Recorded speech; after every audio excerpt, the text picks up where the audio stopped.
পরে 21 তারিখে বিকাল 3টে থেকে 4টের দিকে সাভার থানার ধলেশ্বরী নদীতে তার ডেড বডি ভেসে ওঠে।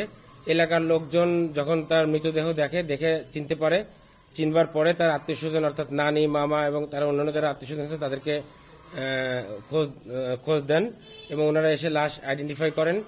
পরবর্তীতে নৌ পুলিশ এসে ডেড বডি উদ্ধার করে এবং সুরতাল প্রস্তুত সহ আইনি যে প্রক্রিয়াগুলো থাকে সেই আইনি প্রক্রিয়াগুলো সম্পূর্ণ করেন এবং করবার পরে সাভার মডেল থানায় একটি ইউডি মামলা রুজু করেন এবং আমরা 21 তারিখে পিবিআই ঢাকা জেলা যখন খবরটি পাই যে একজন অজ্ঞাতনামা ব্যক্তির ডেড বডি পাওয়া গেছে পানি থেকে, ইতিমধ্যে কিন্তু ওনার আইডেন্টিটি ক্লিয়ার হয়ে যায়, কারণ তার নানা নানি এসে আইডেন্টিফাই করে, তার নাম ক্লিয়ার করে। আমরা প্রথম নিউজটি পাই যে অজ্ঞাতনামা একজন ব্যক্তির মৃতদেহ পাওয়া গিয়েছে। আমরা যথারীতি পিবিআই ঢাকা জেলা থেকে টিম প্রেরণ করি, আমরা তার ফিঙ্গারপ্রিন্ট নিই এবং অন্যান্য যে আইনি প্রক্রিয়াগুলো সেগুলো আমরা সম্পূর্ণ করি এবং ছায়া তদন্ত অব্যাহত রাখি। তো আমাদের ডেড বডি দেখবার পরে আমাদের একটু সন্দেহ হয় যে মৃতদেহের মাথায়, মুখে বিভিন্ন জায়গায় আঘাতের চিহ্ন ছিল। তো একজন মানুষ যদি সিম্পলি পানিতে ডুবে মারা যায় তাহলে তার এই যে সমস্ত আঘাতের চিহ্ন ছিল সেই আঘাতগুলো সাধারণত থাকার কথা না। মূলত এখান থেকে আমাদের সন্দেহ হয়।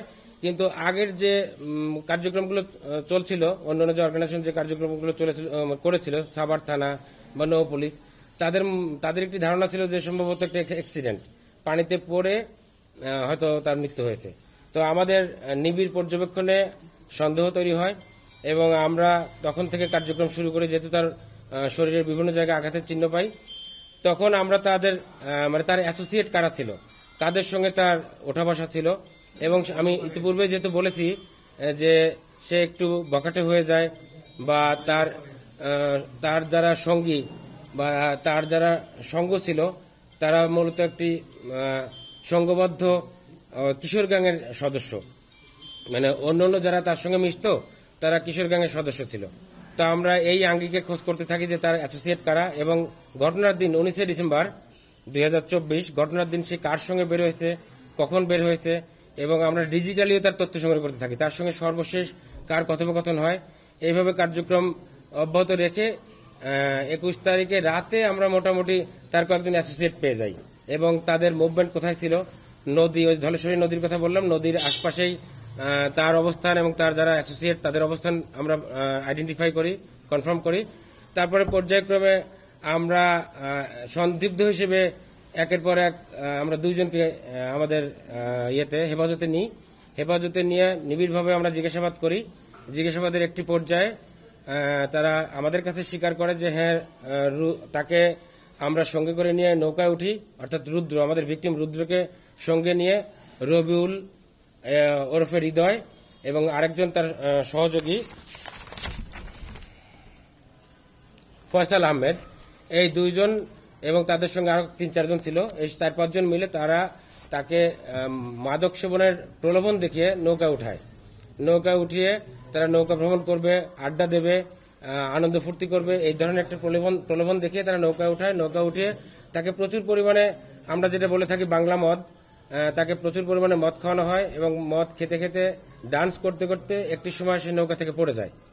নৌকা থেকে যখন পড়ে যাওয়ার পরে তার শারীরিক এবং মানসিক অবস্থা এরকম ছিল না যে সে নৌকায় উঠবে। আবার সে সাহায্য চায় বাকিদের, যে তোমরা একটু আমাকে সাহায্য করো, আমি নৌকাতে উঠতে চাই, হাত বাড়িয়ে দেয়। কিন্তু তার অ্যাসোসিয়েট যারা ছিলেন তাদের একটি পূর্ব পরিকল্পনা ছিল, কারণ তার সঙ্গে মাদকের একটি টাকার লেনদেনের একটি কনফ্লিক্ট ছিল, মানে মাদক সেবন করেছে, মাদক ক্রয় করেছে কিন্তু টাকা পরিশোধ করতে পারেনি। এই কারণে হৃদয়ের ক্ষোভ ছিল যে তার কাছ থেকে টাকা পায় কিন্তু সে আমাকে টাকা দেয় না, সুতরাং তাকে আমরা মেরে ফেলবো। মদ খাইয়ে ইন্টেনশনালি তাকে বেশি পরিমাণ মদ খাইয়ে তাকে নদীতে সে পড়ে যায় এবং পড়বার পরে যখন সে সাহায্য চায় যে আমাকে উঠান, না উঠিয়ে বরং ওই যে নৌকা চালানোর যে বৈঠা আছে, বৈঠা দিয়ে তার মাথায়, মুখে, শরীরে বিভিন্ন জায়গায় আঘাত করে এবং ওই নদীতে থাকা অবস্থায় তাকে আরো মুখে জোর করে আরো মদ খাইয়ে দেয়। মদ খাওয়ানোর পরে একটি সময় তাকে বৈঠা দিয়ে পানির মধ্যে তলিয়ে দেয় বা ধাক্কা দিয়ে পানিতে ফেলে তারা নৌকা নিয়ে তাদের মতো চলে আসে।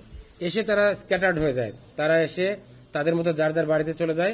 ঘটনা হচ্ছে 19 তারিখ রাতের, তার পরে 20 তারিখ যায়, 21 তারিখ যায়। 21 তারিখ বিকালে এই ডেড বডি ফুলে ওঠে এবং পানিতে ভেসে ওঠে।